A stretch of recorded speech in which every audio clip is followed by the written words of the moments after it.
vestigios griegos, como las ruinas del templo de Artemisa en Éfeso, grabado de la estatua de Zeus en Olimpia, el arte antiguo griego ha perdurado en la forma de esculturas y arquitectura. También en artes menores como el diseño de monedas, el grabado de alfarería y gemas. Acerca de las pinturas griegas, como la mayoría de las culturas europeas, consideraban la pintura como una de las formas más altas de arte. Las obras de Polígnoto de Tasos, que trabajó en el siglo V a.C., seguían siendo admiradas incluso 600 años después de su muerte, como después ocurrió con las de Leonardo da Vinci o Miguel Ángel. Sin embargo, en este caso, no solo no se han conservado ninguna de sus obras, sino tampoco ninguna reproducción.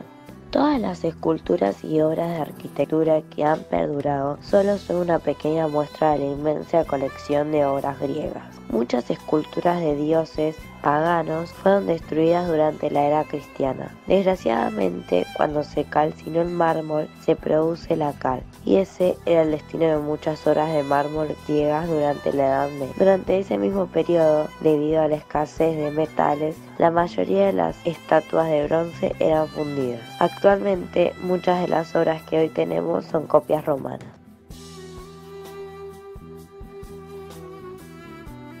La diferencia principal del templo arcaico, el templo prehelénico, término utilizado por la arqueología, la historiografía y la historia del arte para designar al periodo anterior a la civilización griega clásica, es que se hace el alma de la ciudad, es decir, antes los palacios eran a su vez refugios para los ciudadanos en caso de guerra, en época arcaica. Son los conjuntos de templos, es decir, la Acrópolis es la casa del dios y el refugio de los ciudadanos, ya que estaban situados en una colina y además estaban fortificados probablemente para las utilidades de antes.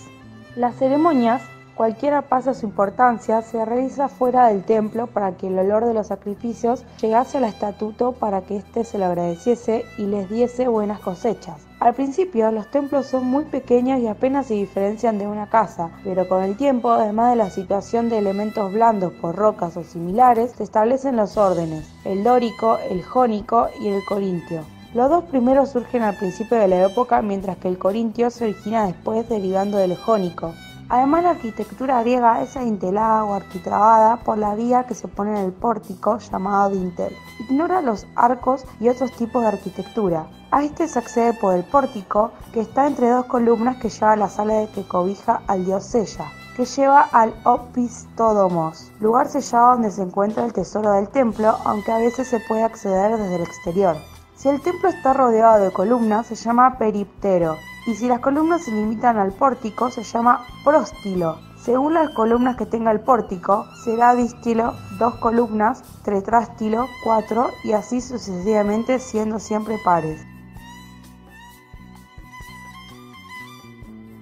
Uno de los signos más fácilmente reconocibles de los logros artísticos griegos en su agraciada arquitectura, caracterizada por las elegantes columnas de piedra y los frontones triangulares esculpidos de los 3 estilos arquitectónicos que se desarrollan entre el 600 y el 300 a.C.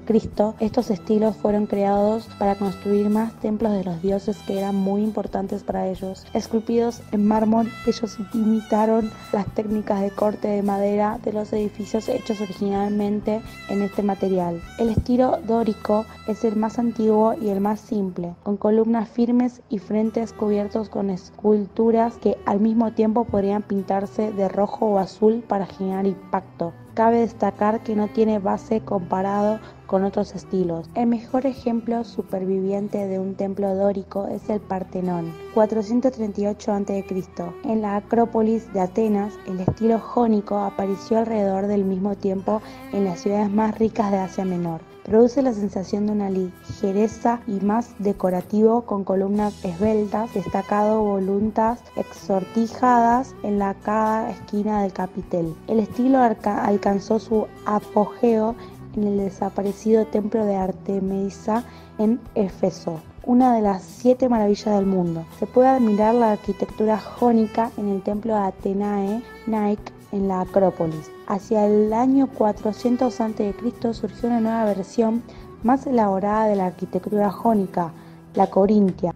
Se caracterizaba por intrincadas hojas espinosas de acanto esculpidas en las capiteles de las columnas, que pueden reflejar la influencia del Oriente Medio. La presencia del estilo corintio la convirtió en el estilo arquitectónico favorito de la arquitectura del Imperio Romano. Los templos se pueden clasificar por el número de columnas que tienen. In antis, si solo tienen 2 en su fachada y muros de la sella; tetrástilo 4, hexástilo 6, octástilo 8, decástilo 10, próstilo si solo tienen un pórtico en la parte delantera; anfipróstilo si lo tienen también en la parte posterior; períptero cuando las columnas extentan rodean la sella; períptero cuando son 2 las filas de columnas; pseudoperíptero cuando están dispuestos con 2 columnas adosadas a los lados; áptero si no tienen columnas; y petro si no tienen techo. La gran mayoría de los edificios griegos no han perdurado debido a las varias razones. Fueron destruidos en guerras, sacados para obtener materias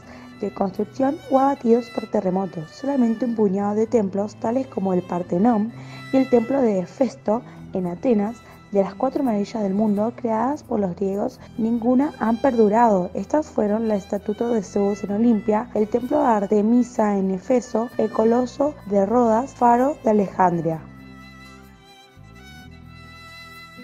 De este periodo destacan la elaboración de cerámicas para uso cotidiano o de carácter fúnebre, donde se emplearon grandes jarrones muy bien provistos. Estos jarrones estaban ornamentados con representaciones lineales y motivos relacionados con la muerte, como batallas marítimas o terrestres.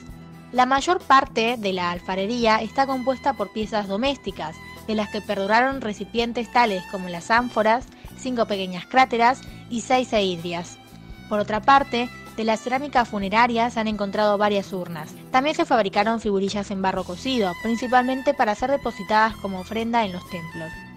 Durante el periodo helenístico fue elaborada una gran variedad de objetos de alfarería, aunque solo algunas poseen valor artístico. Durante los periodos más antiguos, hasta las pequeñas ciudades griegas producían objetos de alfarería para el mercado local, siendo sus estilos y modelos muy variados. Entre los años 550 y 480 a.C., el arte en cerámica sufrió una gran transformación. Además, los autores incluyeron sus nombres, el nombre del alfarero o del pintor que decoraba aquellas piezas. También existían algunos artistas que practicaban ambos labores. La cerámica ática y corintia destacaron por sobre las demás. Atenas creó las primeras representaciones del estilo bello, recipientes con figuras rojas sobre fondo negro. La gama de colores que podía ser utilizada sobre la alfarería fue restringida por las técnicas de cocción. Negro, blanco, rojo y color amarillo eran los colores más comunes. Durante los 3 primeros periodos, las cerámicas guardaban su color natural, claro, con algunos motivos negros.